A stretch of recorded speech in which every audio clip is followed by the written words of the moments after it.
Keseriusan Bupati Bogor Ade Yasin dalam mewacanakan pemekaran Provinsi Bogor Raya tidak diragukan lagi. Meski mendapat teguran dan kritikan keras dari Gubernur Jawa Barat Ridwan Kamil, Bupati Bogor menanggapi hal tersebut biasa dilakukan gubernur pada bawahannya. Dan Ade Yasin selaku kepala daerah mewacanakan pemekaran tersebut sah-sah saja. Aspirasi boleh saja, urgensinya tidak di situ. Ini berkali-kali saya sampaikan, kalau boleh jangan ditanya lagi, ini yang ke-8 kali saya jawab. Urgensi pemekaran itu ada di daerah tingkat 2. Banyak. Jadi memekarkan jadi provinsi nggak urgensi.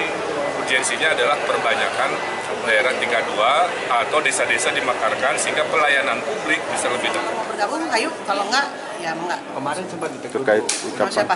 ya Kang Emil, Ya. Emil negur. Ya, Kang Emil selaku gubernur wajar ketika menegur, tapi kita juga ketika mewacanakan itu ya sah-sah aja sebagai kepala negara, kepala daerah yang otonom juga ketika menginginkan pendekatan kewilayahan atau pelayanan administrasi ya sah-sah saja. Bandung mencoba untuk mencari persetujuan Bu ya dari DPRD.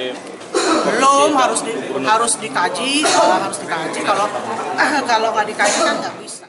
Sementara itu, Wali Kota Bogor Bima Arya Sugiharto mengaku tidak mewacanakan Provinsi Bogor Raya kepada awak media saat dikonfirmasi. Tidak pernah mengusulkan Bogor Raya. Ya, jadi saya menampung wacana yang berkembang.